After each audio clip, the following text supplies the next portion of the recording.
अस्सलाम वालेकुम नाज़रीन, मैं हूं वसीम अली। आप देख रहे हैं चैनल न्यूज़ पॉइंट। नाज़रीन, कुछ अहम न्यूज़ हैं जिनके ऊपर आज की इस ब्लॉग के अंदर डिस्कस करनी है। एक तो न्यूज़ ये है कि एक बार फिर से तहरीक इंसाफ ये दावा करने लगी है कि इमरान खान के कत्ल का मंसूबा गैर मुल्की एजेंसी के जो है वो उसके ऊपर काम कर रही है। गैर मुल्की एजेंसी अब मंसूबा तैयार कर रही है कि इमरान को हमने कत्ल करना है।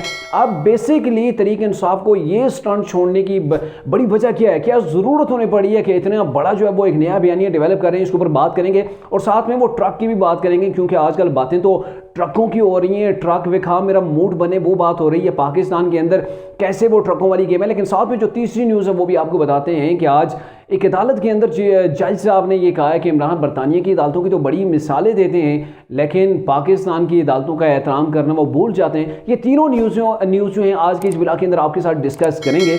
होगी आपसे गुजारिश, बराए मेहरबानी हमारे चैनल को सब्सक्राइब कर लीजिए और बेल आइकन को जरूर प्रेस कीजिए। और हमारी वीडियोज़ के हवाले से कोई भी आपकी आरा हो, तजवीज़ हो या फिर कोई भी कॉमेंट हो, कमेंट सेक्शन के अंदर जाके आप वो हमें कमेंट करें, हम उसका आपको रिप्लाई करेंगे। नाज़रीन, ये जो बात हो रही है इमरान के कत्ल के हवाले से, तो बेसिकली आज इमरान खान के वो पेशी थी उनकी दहशतगर्दी की अदालत के अंदर, क्योंकि इमरान खान उस वक्त जब पेश हुए थे तो जुडिशल कम्प्लेक्स के अंदर उनके जो साथ में जो फौज थी ना, वो गालम गलोच वाली ब्रिगेड पूरी थी, उन्होंने वहाँ पे हल्ला गुल्ला किया था, वहाँ पे तोड़ फोड़ की थी। तो वहाँ पे आज जज साहब ने ये भी कह दिया है कि इमरान खान साहब यूँ तो वो बरतानिया की बड़ी बातें करते हैं, बरतानिया की अदालतों के बड़े वो मिसालें देते हैं, लेकिन पाकिस्तान के अंदर मौजूद अदालतें जो हैं उनका एहतराम वो नहीं करते। इमरान खान अपने साथ पूरी ब्रिगेड को लाते हैं, ऐसी ब्रिगेड कि जिसका काम ही जो है वो हर तरफ जाम भी जाते हैं ना, वो जैसे मिसाल दी जाती है बाद में वो जंगली, यहाँ पे वो अल्फाज मुनासिब तो नहीं, लेकिन आपको क्या कहें, वो एक जंगली जानवर होता है, वो खेतों में घुस जाता है, गन्ने के खेतों के अंदर चला जाता है, वो मक्की की फसल हो या आलू लगे हों वहाँ पे वो घुस जाता है। तो सुबह जब लोग देखते हैं तो खेत मलिया मेड किया हुआ होता है। और वही चीज़ है कि इमरान खान अपने लोगों को, अपने कारकुनों को जहाँ पे लेके जाते हैं तो फिर वहाँ पे तोड़ फोड़ ना हो, ये तो हो ही नहीं सकता। बल्कि आपको बताएं कि इमरान खान की वो गाड़ी के ऊपर से इमरान जब आ रहे थे, कोर्ट के अंदर पेश हो रहे थे, तो उनकी गाड़ी के ऊपर से कितने उनके वो सिक्योरिटी गार्ड्स थे या फिर तरीके इंसाफ के रहनुमा थे या उनके फॉलोअर वर्कर्स थे, कैसे गिरे। लेकिन इमरान टस से मस नहीं, उन्होंने एक सेकंड के लिए भी ब्रेक नहीं लगाई कि यार मेरे वो चाहने वाले पीछे गिर गए, वो गाड़ी की छत से गिरे हैं, रोड के ऊपर गिरे, उनका क्या हाल होगा। नहीं जी, कोई परवाह ही नहीं है। और आगे भी लोग भी माशाल्लाह ऐसे जिन्हें कोई फिक्र ही नहीं, यार हमारा लीडर क्या कर रहा है, वो हमें रास्ते के अंदर छोड़ के, सड़क के ऊपर छोड़ के, बिना पूछे कि भाई जिंदा भी हो या नहीं हो, किस हाल में हो, एक सेकंड के लिए गाड़ी उसकी ब्रेक नहीं करती, ब्रेक नहीं लगती। तो ये पता नहीं किस किस्म की लोग हैं जिन्हें समझ भी नहीं आती कि उनकी भी कोई वैल्यूज़ होनी चाहिए, उनका भी कोई एहतराम होना चाहिए, उनकी भी कोई वैल्यू होनी चाहिए। लेकिन ऐसा नहीं है, मेरे ख्याल में उन्हें अपनी वैल्यू की कोई फिक्र नहीं है। अब जो तहरीक इंसाफ एक बयानिया डेवलप करना चाह रही है, जो आज अदालत के बाहर जाकर तहरीक इंसाफ के जो वकील हैं बाबर रहमान, उन्होंने दावा कर दिया कि इमरान खान के कत्ल का मनसूबा है, गैर मुल्की एजेंसी जो है वो उसके ऊपर काम कर रही है, इमरान को कत्ल किया जाएगा और यूँ उन्हें जो है वो अदालत के अंदर बुलाया जाएगा, ये अदालत के अंदर आएंगे, उन्हें घेर के जो है वो अदालत के बाहर या किसी भी जगह जो है वो उन्हें कत्ल किया जाएगा। ये उनका लब्बे लुबाब था, उनकी जो टॉक थी, मीडिया टॉक थी उसका।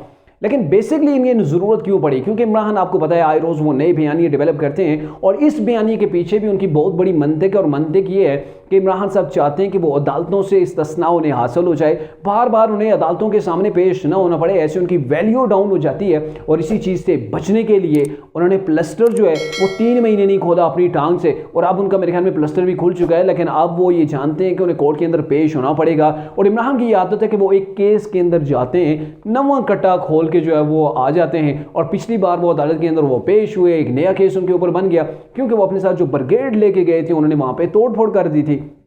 अदालत के अहाता के अंदर जाके उन्होंने वहाँ पे वो तबाही जो है वो झाड़ू फेर दिया था और फिर उनके ऊपर नया केस हो गया। अब इमरान खान बेसिकली इन तमाम चीज़ों से बचने के लिए एक माहौल क्रिएट किया जा रहा है ताकि अदलिया को, सबको ये पता चल जाए कि इमरान की वाकई जान को ख़तरा है और इस सिलसिले में उन्हें कोर्ट के अंदर जाने से इस्तिस्ना हो जाए। और जिन मुकदमात के अंदर इमरान के ऊपर फर्द जुर्म आयद होनी है, इमरान उनके अंदर भी पेश ना हो और जो है वो रिलीफ इमरान को मिल जाए और इमरान आराम से ज़मान पार्क के अंदर बैठ कर जो है वो मुख्तलिफ नए बयानियों के ऊपर काम शुरू करे, जो आगे जाके उसे काम आएंगे नए इलेक्शन के अंदर।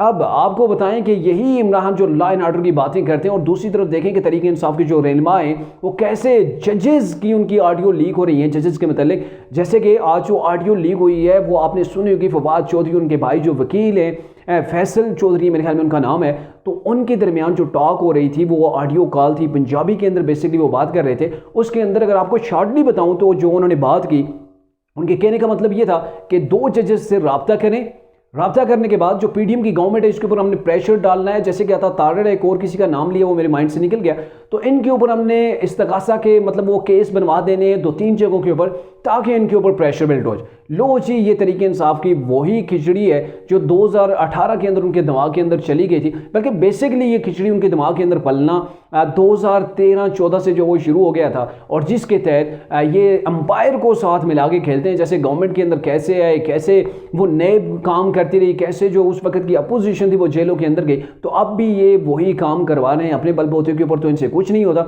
और अब ये चाह रहे हैं कि अदलिया भी इनके कहने के ऊपर चले। लेकिन ये फवाद चौधरी, फैसल चौधरी जो है, ये अब इस चीज़ से मुबैना तौर पर जो ऑडियो है उससे जो है वो ये मुकर रहे हैं, कह रहे हैं जी हमारी ये तो ऑडियो ही नहीं, हमने तो ऐसी कोई बात ही नहीं की, ना ही हमारी इतनी पहुंच है कि हम जजेस के आपस में राब्ते उनके करवाएं। और फिर में आप देखें कि आगे वो ट्रकों की बात कैसे हो रही है।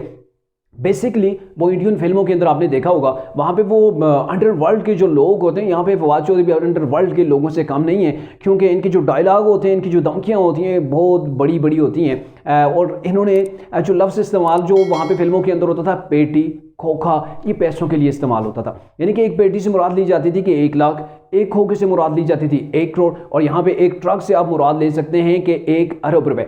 बेसिकली जो इन्होंने वर्ड इस्तेमाल किए वो कुछ यूँ थे कि आप उन्हें कह दें आप परेशान ना हो, आप हमारे ये मामला हल कर दें, इनके ऊपर प्रेशर बिल्ड कर दें, और हमारा जो ट्रक है ना वो आपके साथ है, भरा हुआ ट्रक आपके साथ है।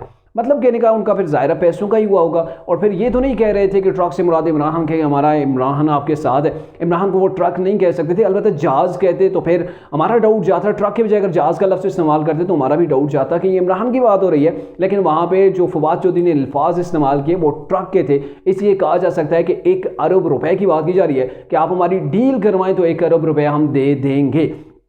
ये वही तरीके इंसाफ है जिनके लीडर टीवी के ऊपर बैठ के बड़े बड़े लंबे लंबे भाषण दे रहे होते हैं, और आज भी ये भाषण दे रहे होंगे कि ये ऑडियो जेली है, फेक है, या फिर हमारी ऑडियो जो है वो टेप की जा रही है। ज़रा इन्हें शर्म नहीं आएगी कि आप क्या बात कर रहे हैं। एक तरफ तो आप लॉ एंड ऑर्डर की बात करते हैं, आपका लीडर तो कहता है वो पाकिस्तान के अंदर 2 आइन नहीं होने चाहिए, गरीब के लिए अलग कानून, अमीर के लिए अलग कानून, ये तो नहीं होना चाहिए। और साथ में ये कह रहे होते हैं कि यहाँ पे जब तक गरीब और अमीर के लिए एक कानून नहीं होगा, जब तक इंसाफ का बोलबाला नहीं होगा, पाकिस्तान आगे कैसे बढ़ेगा।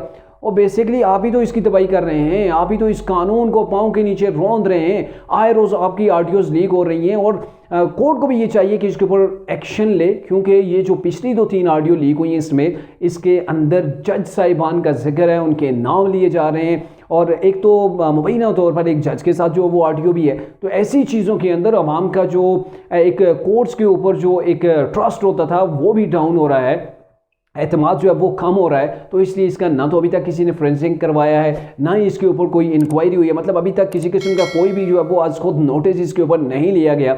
और ऐसी चीज़ें ही हैं कि तरीके इंसाफ पहले से उनकी आदत बनी हुई है। वैसे तो जो लोग कह रहे हैं कि ऑडियो बिल्कुल जेन्युइन है, बट ये है कि अभी तक हम उसके साथ लफ्ज़ मुबैना इस्तेमाल करेंगे, क्योंकि जब तक उसकी फोरेंसिक जो है वो रिपोर्ट नहीं आ जाती। तो ये तरीके इंसाफ का वो चेहरा है कि ट्रकों की बात की जा रही है, ट्रक में खा मेरा मूड बने, तो यहाँ पे वो चीज़ हो रही है। और कैसे पीडीएम ना यहाँ पे वो वेला करे कि कैसे ये लोग अंपायर्स को साथ मिला के हमारे खिलाफ कार्रवाइयाँ करते हैं, हमें रिलीफ नहीं मिलता है, इमरान को रिलीफ मिल रहा है। वही नवाज शरीफ ने आज से 2 रोज़ कबल भी ये कहा था कि जो इंसाफ फौरी तौर पर इमरान खान को मिलता है, अगर मेरी गवर्नमेंट के अंदर मुझे ये इंसाफ मिल रहा होता तो आज पाकिस्तान बुलंदियों के ऊपर, तरक्की की बुलंदियों के ऊपर पहुंच चुका होता। लेकिन हमारे साथ ऐसा नहीं हुआ, और इसीलिए कहते हैं कि पाकिस्तान के अंदर जस्टिस सिस्टम जो ऐसा है वो हर एक के लिए उसका मयारी ज़िंदगी देखा जाता है, उसकी पावर देखी जाती है, उसकी स्ट्रीट पावर देखी जाती है, और उसके बाद जो है वो फैसले आते हैं। ये पाकिस्तान के अंदर अवाम के अंदर तासर पाया जाता है।